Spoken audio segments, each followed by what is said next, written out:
Salut les fermiers, bienvenue sur Cocotte TV. Aujourd'hui, je vous présente le PG32UQ écran aux alentours de 1000 € et qui est présenté par Asus.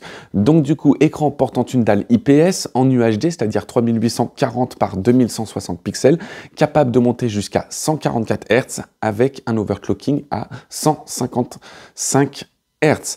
On a aussi une prise en charge du AMD FreeSync, mais aussi du G-Sync compatible validé par Nvidia. C'est-à-dire que dans les deux cas où une carte graphique Nvidia, une carte graphique AMD, ça fonctionnera sans problème avec tout l'effacement de tous ces petits artefacts qui pourraient nous pourrir un petit peu la vie en jeu.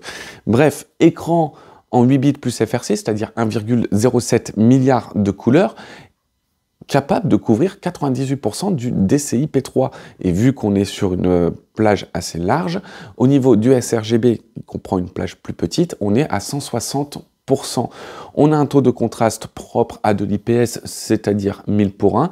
Et au niveau de la HDR, on va tourner avec de la HDR 600. Donc des caractéristiques qui vont être plutôt sympathiques et sur un tarif plutôt contenu. On a l'habitude d'avoir un petit peu plus au niveau des 32 pouces 4K en 144 Hz. Là, on est vraiment sur un tarif contenu.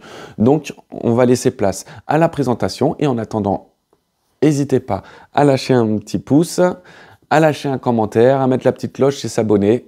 Ça nous arrange à tous. Alors sur le devant, comme d'habitude, une dalle qui va être encadrée par un design borderless sur trois côtés, laissant toujours peut-être une petite marge de 5 mm entre l'affichage et le bord de l'écran, mais une fois éteint, on a l'impression qu'il n'y a pas de bord. En dessous, on a une large bande avec le petit œil en chromé. L'écran va être réglable en hauteur, en rotation, mais aussi en inclinaison. Par contre, il ne propose pas de réglage à 90 degrés, c'est-à-dire en mode portrait.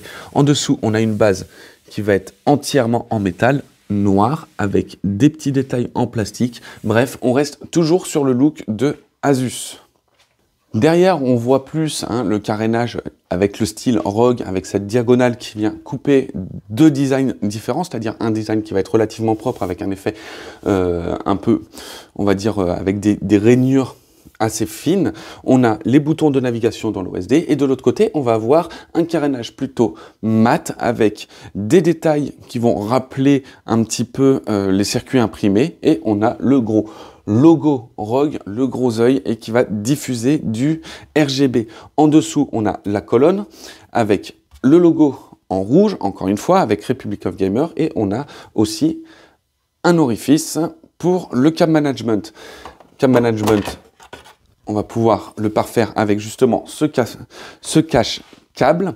Et en dessous, on a la connectique tournée vers le bas avec deux HDMI, un DisplayPort, ainsi que deux prises USB et une prise pour le casque. Alors, il faut savoir que justement, l'alimentation se fait à l'aide d'un transformateur assez conséquent.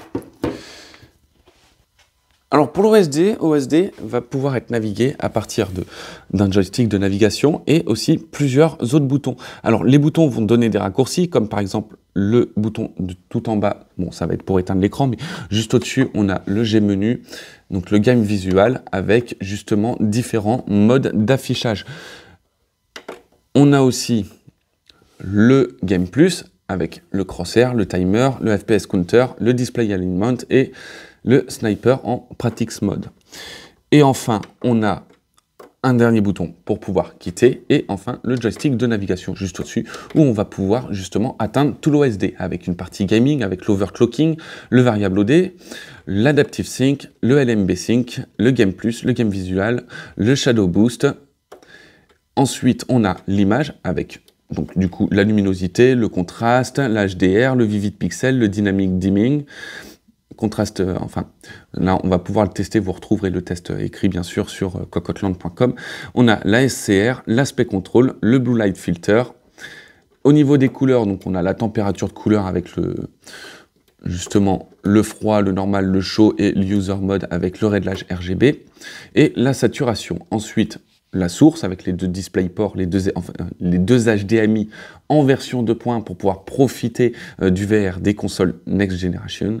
Et enfin, du DisplayPort. On a aussi le PIB, PBP. Pour l'instant, pas affiché puisque on n'a qu'une seule source d'entrée de brancher, le Aura Sync avec le Aura RGB, les favoris et enfin les réglages du système avec la langue, le son, le hub USB, le Power LED, le Power LED Key Lock, pardon, pour pouvoir bloquer un petit peu le bouton Power et éviter d'éteindre l'écran par inadvertance, parce que ça c'est un truc qui arrive quand on a les boutons juste à côté. On a aussi le Key Lock, l'OSD Setup, donc avec le temps, la transparence, DDCCI, le DisplayPort Stream, donc la version du DisplayPort, la version DSC, l'information et bien sûr la réinitialisation. Et voilà en ce qui concerne donc du coup la découverte de cet écran, le Asus PG32UQ, donc écran qui se veut quand même réactif, hein. On est sur du 144 Hz, on est sur du 1 milliseconde, on a du AMD FreeSync, du G-Sync compatible, donc on est vraiment sur des bonnes notes. La HDR600 reste c'est pas la plus convaincante, hein. Personnellement la HDR1000 fait beaucoup plus de miracles, mais on est quand même bien au-delà de la 400. Donc du coup une HDR qui reste quand même assez belle à regarder. On a aussi le 32 pouces avec le 4K qui donne un pitch qui est quand même pas trop fatigant pour les yeux. Le seul petit détail, c'est au niveau du 32 pouces, au niveau de la bureautique qui demande à faire justement des gestes de la tête et qui pourrait être fatigant. Mais hormis ça, on est quand même sur un écran qui, au premier abord, reste excellent. Donc vous allez retrouver le test écrit sur cocotelamp.com avec beaucoup plus de détails, comme des tests un peu plus poussifs au niveau des fuites de lumière, du ghosting, mais aussi avec un test à la sonde. Et on se retrouve pour une prochaine vidéo. À très vite.